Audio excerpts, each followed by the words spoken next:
মোৰ পিছত লাগি লাভ নাই মই ষ্টেজৰ পৰা কৈছোঁ সেইকাৰণে মোৰ পিছত লাগি লাভ নাই মই ষ্টেজৰ পৰা কৈছোঁ যিসকল লাগি আছে কেইজন মানুহ আই ডোন্ট কেয়াৰ ইউ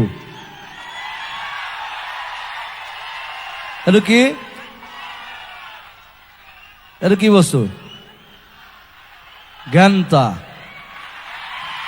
মোৰ লগত লাগি লাভ নাই তেওঁলোকে নিজে মৰি যাব আৰু তেওঁলোকে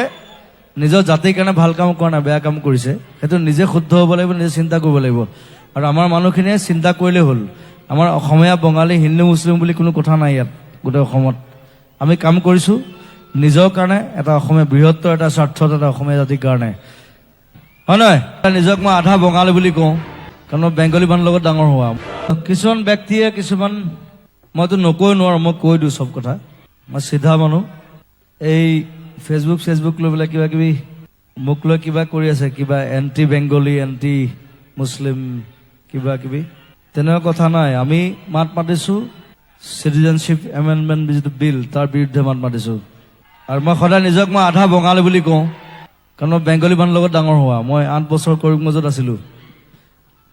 লামডিঙত কিবা এটা হুলস্থুল হৈছে কিবা হৈছে সেইবোৰ হ'ব নাপায় আচলতে আৰু মই সদায় সেইকাৰণে কওঁ যে আমাৰ মানুহবিলাক পলিটিক্সৰ পৰা সদায় আঁতৰি থাকিব লাগে পলিটিক্সে কেতিয়াও ভাল বস্তু নিদিয়ে সদায় বেয়া বস্তু দিয়ে ভোট দিয়াটো আপোনাৰ কথা আপুনি কাক চিলেক্ট কৰিব আপুনি তাক ভোট দিব এইটো বেলেগ কথা পলিটিক্সে যাতে আপোনাৰ মূৰটো নাখায় মোক সেইটো লাগে 365